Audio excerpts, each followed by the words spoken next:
I'm not sure what crawled up my mother-in-law's butt, but her and I got along so well before I got pregnant. She called me her daughter, came over to see me all the time, called me randomly to just talk, told me she loves me all the time, etc. But after I got pregnant, something switched in her. She stopped calling. She never said I love you back when I said it. She only came over to see my husband, and 9 times out of 10, it was trying to get him out of the house to go with her. Barely gives me a hello goodbye in passing. She even tried staying in the labor and delivery room after she was already told no because her baby needs support, and clung to my husband's arm. Several times trying to get him to go sit on the couch with her instead of standing by me where he was. She was kicked out by nurses. Since I had my daughter 3 months ago, she has come over a good 10 to 15 times and has literally only held my kid twice. She just follows my husband around everywhere and still tries to get him to leave with her to go do chores, tasks for her, changing tires, changing oil, fixing her computer, moving around her house, etc., etc., etc. And honestly, none of that bothers me nearly as much as her comments about how my daughter looks nothing like me and looks exactly like her and my husband. For a bit of context, my husband looks nothing like his mom. He is a spitting image of his father. His mom is short, blonde, brown eyes. He is super tall, black hair, green eyes. You can't tell they are related at all. But she insists my daughter looks just like her and my husband and nothing like me.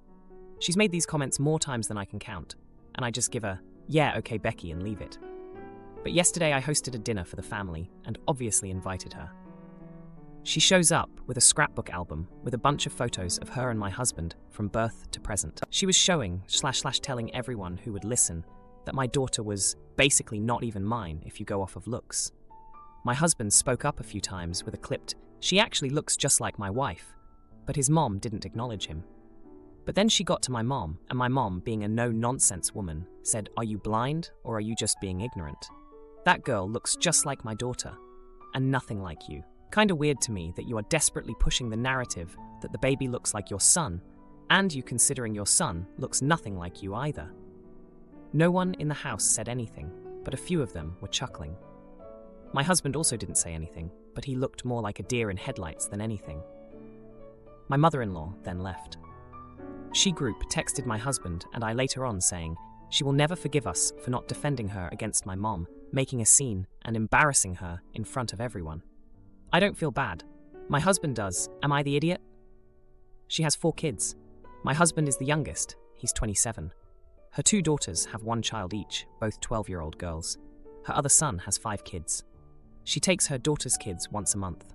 She has never made a conscious effort with any of her other son's kids, outside of his oldest, 9-year-old female. She doesn't act like this with her other kids at all. She acts uninterested altogether. Ages.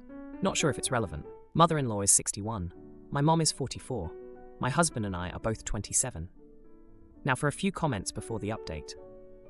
Comment 1. Not the idiot. She seems like one of those weird boy moms that cling to their sons for attention their whole life. And when their sons find someone else, they get angry/defensive and try even harder to cling to them. It seems that the baby triggered that, because relationships come and go. But a child is something pretty definitive. And while in her mind, a mom might be more important than a partner, she must have realized the kid would definitely take her spot as the most important thing in his life. I'm guessing that she got annoyed that you brought into the world something that would take her presumed number 1 spot in the heart of someone who is her number 1. Comment 2. Not the idiot. You took her baby away for real now. She also wanted to continue being central to her baby's world. This particular actual baby, you guys just had put an end to that. The transition from center of the family to literally being alone on the periphery is a hard one. But it's not on you how she is not coping with it. Be kind though. There isn't a mother who raised good kids that launched into the world that won't feel that pain one day. Now, for the update. Hey everyone, thanks for all the comments on my last post. I really appreciated the support and advice. I've got an update for you all, and let me tell you, it's been a chaotic few days. So, after the dinner debacle, things went from bad to worse with my mother-in-law, Becky. I thought maybe she'd cool off after a few days, but nope. She started calling my husband at all hours, crying about how she felt betrayed and how she was just trying to bond with her granddaughter. My husband, bless his heart, tried to be the peacemaker, but it was clear Becky was on a warpath. 2 days ago, Becky showed up unannounced. She had this hectic look in her eyes, and I knew we were in for a scene. She stormed past me like I was invisible and found my husband in the living room. She started going off about how she had been pushed aside ever since I got pregnant, and how she felt like she was losing her son.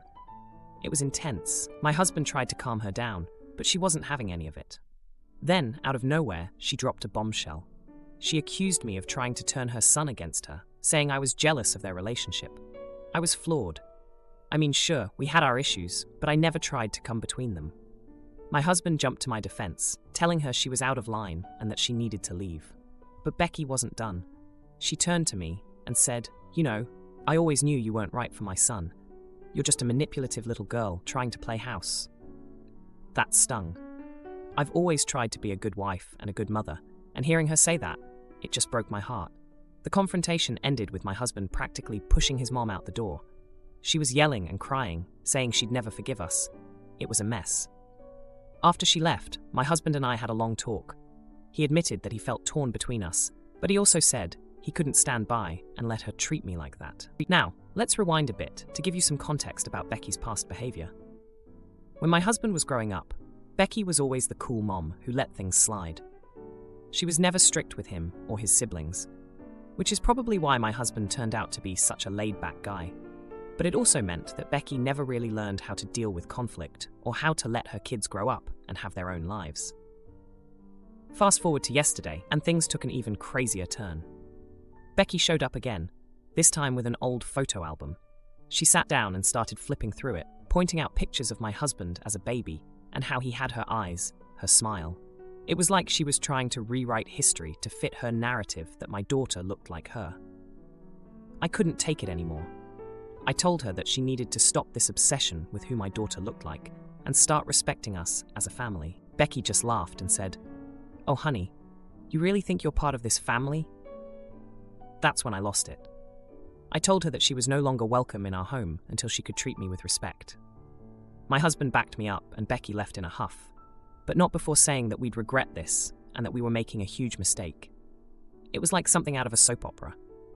Now let's not forget about my husband's siblings. They've been oddly quiet through all of this. I found out from my sister-in-law that Becky had been calling them, trying to get them on her side. But they've seen how she's been acting, and they're staying out of it. They've got their own lives and kids to worry about. So here we are, 3 days later, and the house is quiet. My husband is feeling guilty, but he's standing by me. We both know that we can't let Becky continue to treat us like this. It's not healthy for anyone, especially our daughter. Nanny's night off ruins our trip, and she laughs. Our anniversary turns to ashes as we uncover her toxic lies and start over. My wife and I had our first child last year, and it's been quite an intense few months. My wife has been on an extended maternity leave, but on top of that, we've also hired a nanny/maid to assist us with the baby, as well as keep the house in order. She stays in our guest house. To celebrate our anniversary, I planned for us to take a trip by ourselves just to reconnect and give her some proper time away from our son. She was excited about leaving, but was slightly concerned about leaving our son behind. Her mother was going to come down and babysit with the nanny. Trying to ease things, I asked the nanny if she'd be willing to come along with us on our trip and take care of the baby, stressing that this was supposed to be our couple vacation, so most of the childcare will be hers and more than usual. She jumped at the idea, so I also arranged her ticket and accommodation. To be clear, she was also paid extra for the overtime. The trip was a week long, and our arrangement was going quite well at first. My wife was relaxed, we reconnected, and our son was close by for whenever we missed him. We would take our son and give her a break either in the mornings or afternoons. On our last day, she asked if we could take the night shift, as she'd met someone who'd asked her on a date. Besides that, going against our arrangement, the point was to give us a break from the sleepless nights. I'd already paid and planned an intimate date on the beach with my wife for our last night. It became a bit of an issue, with her trying to guilt my wife and saying we were being unfair. But by the end of it, we didn't give in, and she looked after the kid. Upon returning, my wife heard her on the phone saying that she was thinking of quitting over all of this and that we were blocking her future. So here we are. Wife thinks we made a mistake. I don't disagree that it might have been assholish, but ultimately it was our arrangement and she was paid extra for it. Are we the jerks? Edit. The post has been up for 12 hours at the time of writing this, and this is the first time checking in since the first hour due to life, but I just wanted to clarify some things I've seen come up. 1. She got paid double her usual daily rate. Since she has consistent daily, we just refer to it as the daily rate, where she works 8 hours. So we paid her for 16 hours of work daily. 2. Our expectations were very clearly expressed to her, and she agreed that it wouldn't be a problem. Depending on our plans, sometimes we took mornings, and sometimes we took afternoons, but on any given day, it was one of the two. This was also pre-planned, since our trip had an itinerary. Each of these breaks averaged about 5 hours, and that excludes the spontaneous breaks whenever we missed him and prepared him for bed. Also, this assumption that my wife and I can't and don't take care of our child is silly. The nanny is there only to assist whenever my wife needs to naps, rest. My wife takes care of most of the childcare, and I step in when I get back from work. Most of her maid's work is housework. My wife is staying at home because of her traumatic birth, which had complications she's still recovering from. She fully plans on returning to work when she's fit and our child is old enough. Now for a few comments before the update. Comment 1. Have a baby. Oh, we are so tired. So let's drag the nanny with us on a vacation and work her 24 hours a day. That will get us relaxed. And also, let's listen in on her phone calls. For people who couldn't leave the baby behind, you did not spend much time with the babe. There was no reason to drag the child along. Comment 2. Depending on where you live, this trip could have violated labor law. You shouldn't have brought along the baby and nanny in the first place if you wanted it to be a couple's trip. Did you clarify expectations with her that she would be working 20+ hours per day for 7 days straight?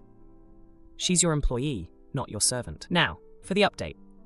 Hey everyone, thanks for all the comments on my last post. It's been a chaotic couple of weeks since then, and boy do I have an update for you. So after the whole mess with our nanny wanting to go on a date during our trip, things took a turn for the worse when we got back home. Remember how I mentioned she was thinking of quitting? Well, she did, but not before causing a scene that would rival any daytime soap opera. It all started when my wife's mom, who had come down to help out, overheard the nanny bad-mouthing us to a friend on the phone. She was saying some pretty nasty stuff about how we were overbearing and how she deserved better than to be stuck with a baby on a tropical paradise. My mother-in-law, bless her heart, confronted her about it, and that's when the fireworks started. The nanny, let's call her Sarah, went off. She accused us of being selfish and not considering her personal life. She even brought up the fact that she had been with us since our son was born, helping my wife through her recovery from the traumatic birth. She said she felt like part of the family and that we should treat her as such. Now, I'll admit, Sarah had been a godsend when my wife was dealing with the aftermath of the birth. She was there when my wife couldn't even get out of bed, and I was swamped with work, but we had always been clear about professional boundaries, and we paid her well for her work. Double the rate during the trip, remember? The argument escalated, and Sarah quit on the spot, storming out of our house and leaving us in a lurch. My wife was devastated. She had formed a bond with Sarah, and the thought of finding a new nanny who could match up to her was daunting. But here's the juicy injustice. After Sarah left, we started noticing things were missing. Small items at first, like my wife's favorite scarf, a pair of cufflinks I rarely wore, and some cash from the drawer where we kept emergency money. We didn't want to believe it, but the evidence was piling up against Sarah. We decided to check the guest house where she stayed, and that's when we found the stash. Sarah had been taking things from us for who knows how long. We were shocked and felt utterly betrayed. My wife was in tears, not just over the stolen items, but over the broken trust. We confronted Sarah, and she denied everything at first. But when we showed her the stash we found, she broke down and admitted to taking the items. She said she felt entitled to a little extra because of all the hard work she did, and that we wouldn't miss those things. We were flabbergasted. How could someone we trusted, who had been with us through such a personal and challenging time, justify stealing from us? The confrontation was intense. My wife, who had always been the calm and collected one, was furious. She had defended Sarah, even after the trip incident, and now she felt like a fool. I was angry too, but more than that, I was worried about my wife. She had been through so much already, and this was just another blow. We didn't call the police, though maybe we should have. Instead, we demanded that Sarah return all the items and leave immediately. We didn't want to drag this out or cause more drama. She left, and that was the last we saw of her. Now we're left picking up the pieces. My wife's mom has extended her stay to help us out, and we're starting the search for a new nanny. It's not going to be easy, but we're trying to stay positive. The whole situation has been a lesson in trust and boundaries. We thought we were doing everything right, but it just goes to show that you never really know what's going on in someone else's head. Husband's family crashed our trip, so I cancelled day 5's surprise. They played innocent, but the silent treatment revealed their true colours. My husband and I were planning a vacation for us and our 2 kids. We will be gone for 8 days in the summer. We have saved for this trip for years and were super excited. This place is about 3 hours away from my husband's family. They invited us to spend some days with them. However, from the start, I said I wanted alone time with just the 4 of us. With the kids getting older, we don't get a lot of time with them. We don't have the money to travel often. I suggested 3 to 4 days with his family. Then we would go to the actual vacation spot. I also set the boundary that we would stay in a hotel. They all seemed to agree. Then, out of nowhere, my husband's family decided to go to our vacation spot for the full 8 days. That's when the hints began that we all get a house to rent. I said no. I love my husband's family, but it would just be too much, and I wanted time just for us. We don't need to be around each other 24/7. After that, my sister-in-law started making plans for all 8 days that included us.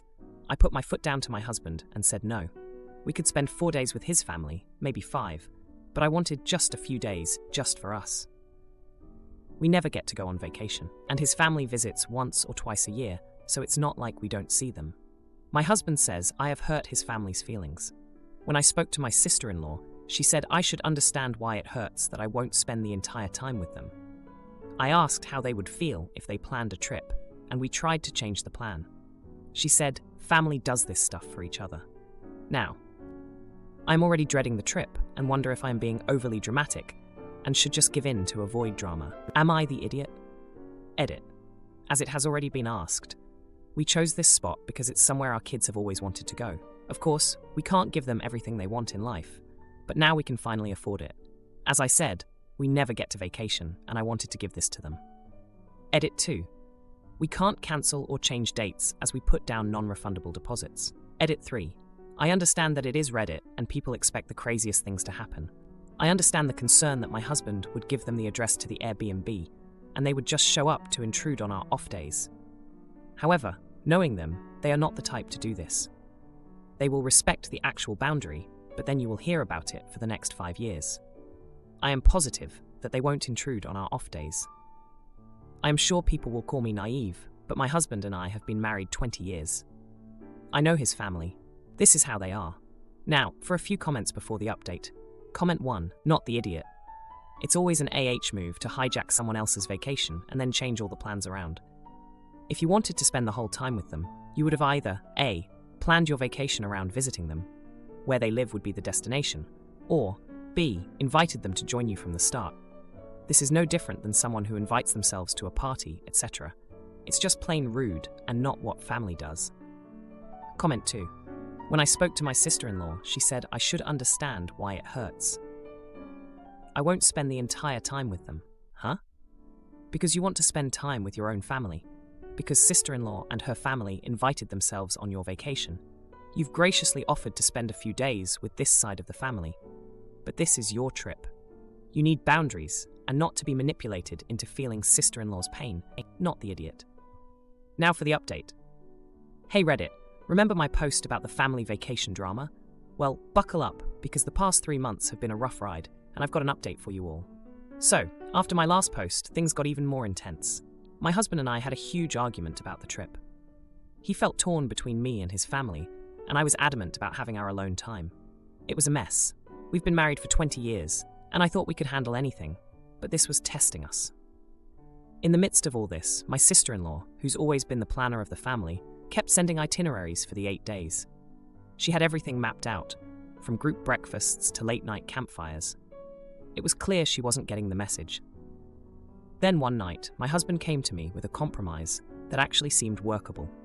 He suggested we spend the first 4 days with his family as planned, but we'd stay in a separate hotel nearby. This way, we could join in on some activities, but also have our escape. For the last 4 days, we'd go to our vacation spot alone, as a family. The catch? We'd have to join his family for a big farewell dinner on the 4th night. I was hesitant at first, but I could see he was trying. Plus, the kids were excited about the idea of a big family dinner, so I agreed. The first part of the vacation was a lot.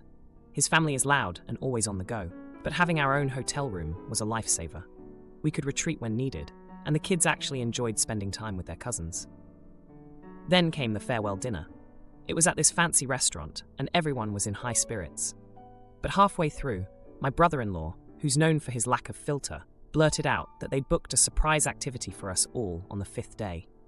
My heart sank.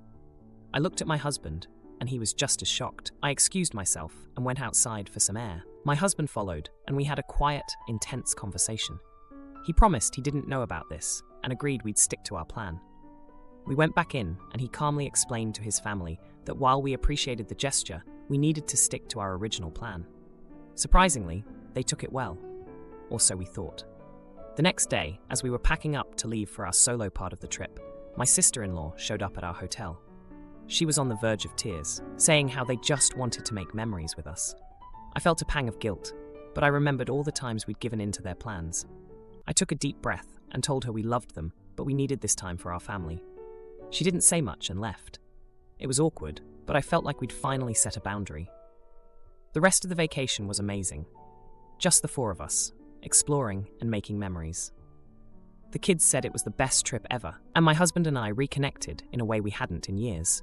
But when we got back, the fallout was waiting for us. His family was hurt, and it was clear at the next family gathering. There were some passive-aggressive comments, and my mother-in-law gave me the cold shoulder. It's been a few weeks since then, and things are slowly getting better. My husband has been my rock, standing by our decision.